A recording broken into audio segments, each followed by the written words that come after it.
Welcome and greetings, everyone. My name is Krista Maloney. I am currently a nutrition and dietetic student at the University of the Southern Caribbean, and I was actually a past student of the Christchurch Foundation School. So I'm very excited to present to you today.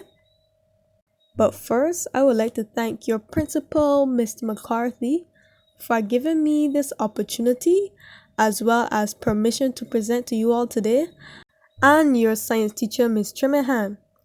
Thank you again, but without further ado, we're gonna get straight into this presentation. And one thing I actually forgot to mention, this presentation is entitled The Digestion of Macronutrients. First, I would like to describe to you the objectives of this presentation. Objective number 1, enable students to identify macronutrients. Objective number 2, distinguish how each macronutrient is digested.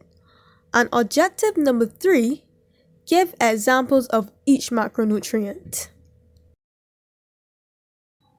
So I actually have this teenage friend called Essie, and she's really interested in macronutrients, and right now we are in her bedroom, and I actually brought her along to see what is she thinking. She's gonna help me with this presentation and answering questions.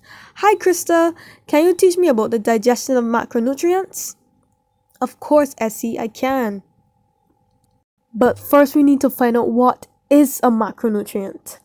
A macronutrient, Essie, is simply a nutrient needed by the body in large amounts. Essie is back again and seems interested to ask me, so what are nutrients?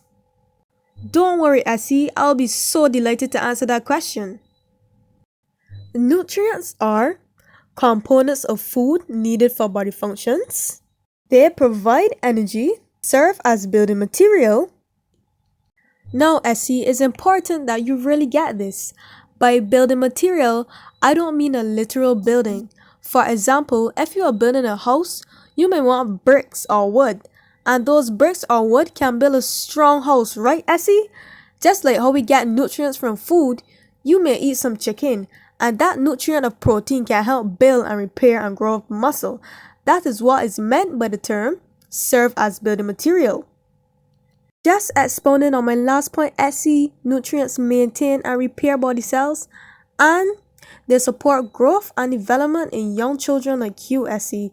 Because as a young teenager, you need that protein and you need that carbohydrates. Hi, Essie, I see you're in your kitchen now. So what's on your mind? I'm so interested to hear. What do you think? What's your feedback? Wow, super cool. So how many macronutrients are there? Essie, don't worry, I'll have you sorted out. Just listen.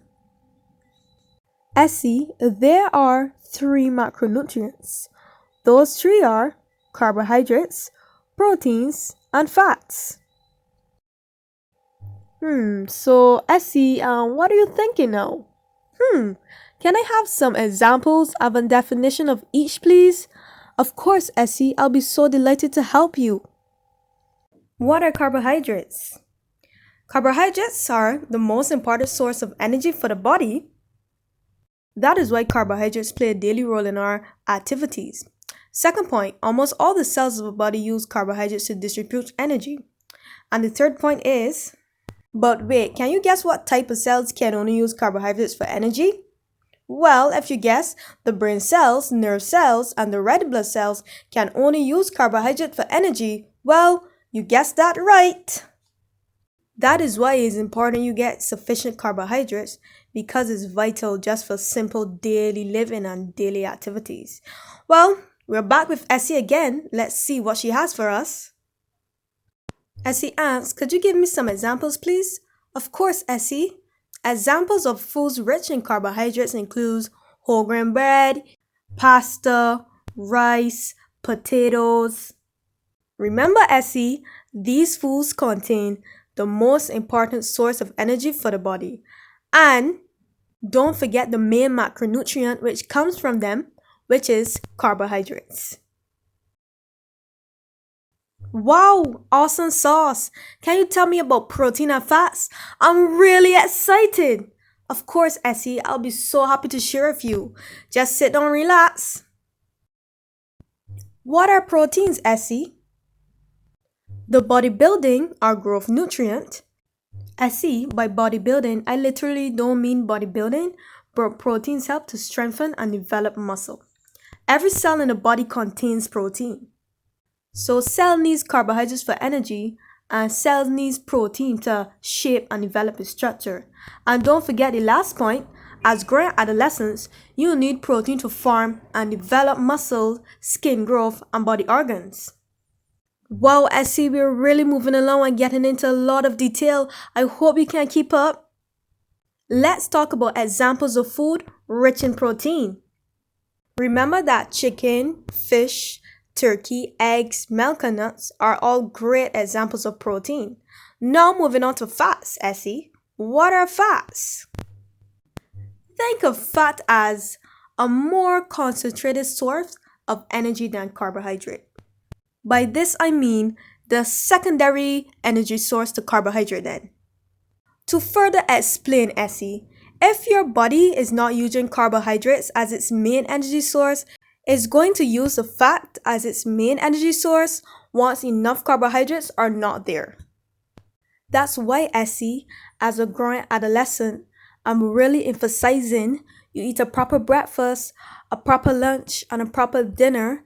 If possible, when possible, remember to get in your whole grains, your complex carbohydrates, because you don't want your body to be using fat as its main energy source all the time. It's not going to be good. So remember, carbohydrates are the main energy source, but fat is the secondary energy source.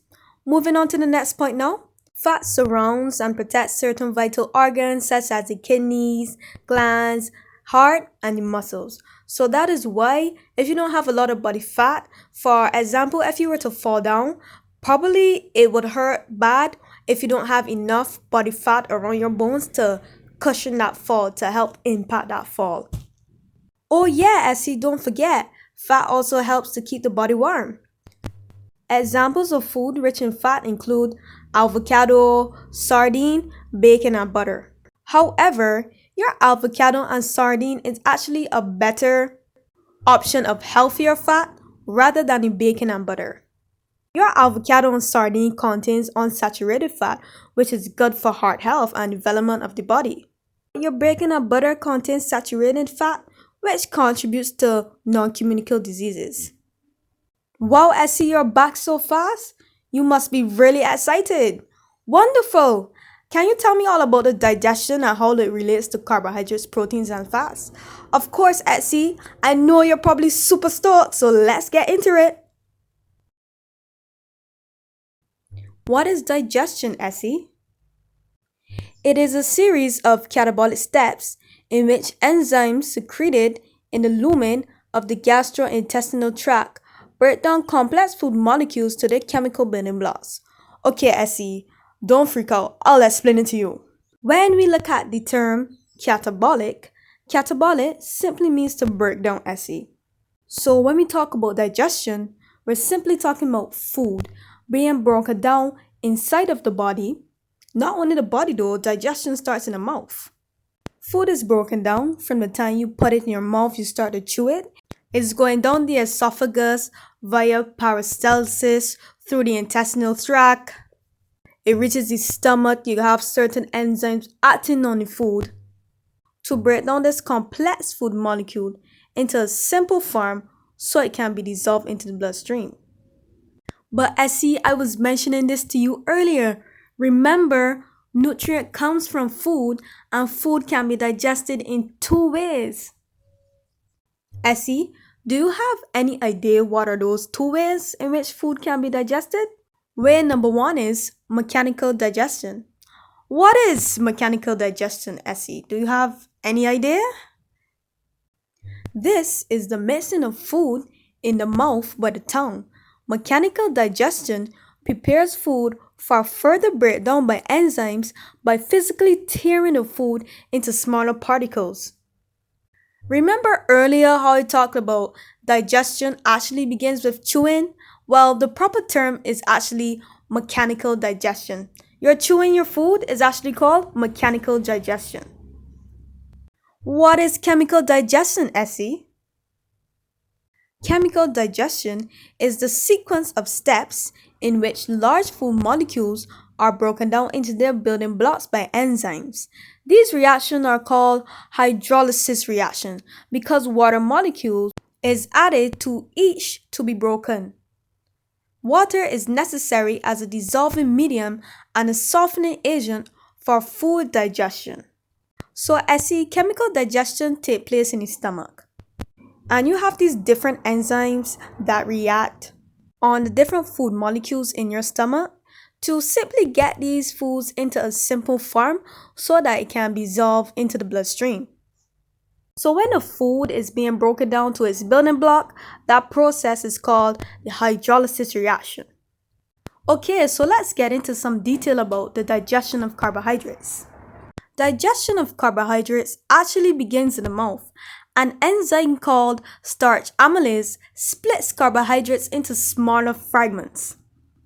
When starch amylase reaches the stomach, they are inactivated by stomach acid and broken apart by even more digesting enzymes. So, Essie, I hope I haven't lost you. If you have a piece of bread and you start to chew it, the starch amylase in your mouth, the enzyme, is already starting to break down that bread. And when you swallow that bread, by the time it hits the stomach, the starch amylase stop working, and then you have more digesting enzymes that even come to break down that bread into a simple sugar. Like my third point says, the small intestine can only absorb simple sugars. The other sugars must be digested to simple sugar to be absorbed. Let's say as you ate a whole bowl of pasta. That bowl of pasta has to go through the entire digestion process which I just described. And it has to be broken down to the simple sugar glucose in order to be dissolved into the bloodstream. Another important point to remember, Essie, humans lack the enzyme capable of breaking down fiber. Fiber does not provide nourishment but helps the food move along the gastrointestinal tract by providing bulk. Bulk to your feces, that is. And most of your fiber will be found in your carbohydrates. So your whole grain bread, your whole grain pasta, your brown rice. I think you're really understanding this presentation, Essie. You're doing a good job. So let's move on to the digestion of proteins. Protein digestion begins in the stomach when activated by protein digesting enzymes. So unlike carbohydrates, protein digestion only starts in the stomach, while the digestion of carbohydrates begins in the mouth. Protein fragments entering the small intestine are greeted by the host of proteolytic enzymes which attack the more internal parts of the protein and speeds up the digestion process tremendously. Now, Essie, so think about a piece of chicken entering your stomach. That chicken is greeted by the proteolytic enzyme which will be pepsin. Pepsin now would attack the chicken and break it down into smaller molecules. Remember, chicken contains the macronutrient protein. So initially, that pepsin is breaking down that proteins into polypeptides and free amino acids. Amino acids are the building blocks for protein, and polypeptides are just longer amino acids. So polypeptides and amino acids will be the simplest form of protein to be dissolved into the bloodstream. And when that protein gets into your bloodstream, remember what protein does. It's the bodybuilding or growth nutrient. Remember, cells need protein. And as growing adolescents, you need protein. Okay, Essie, let's move on to our last macronutrient, fats. Fats are also called lipids, so it's the same thing. The small intestine is a primary site of lipid digestion because the pancreas is the major source of fat digesting enzymes or lipids. Remember, the small intestine and the pancreas is actually close together, so they work hand in hand. Most of the enzyme needed to break down fats actually comes from the pancreas. Remember, lipids are insoluble in water. Have you ever heard the term that oil and water doesn't mix? So it's actually a true term. Since oil and water doesn't mix, that's why fats need pretreatment by bowel to be digested and absorbed in the watery environment of the small intestine. So Essie, let me talk about it for a minute. The pancreas, remember, the pancreas produces the bile. And bile helps pull fatty droplets together, forming an emulsion. So remember Essie when I was talking about oil and water doesn't mix? That's where the bile comes into place. Since the small intestine is a watery environment, the bile will basically latch on to the fat molecules and it would help pull all the fat molecules together to make an emulsion. Now, when that emulsion is formed in the small intestine, it is important to understand that the emulsion does not break down the chemical bonds. So that emulsion is not an enzyme that it would break down the fatty droplets. It just reduces the attraction between fat molecules so they can be widely dispersed.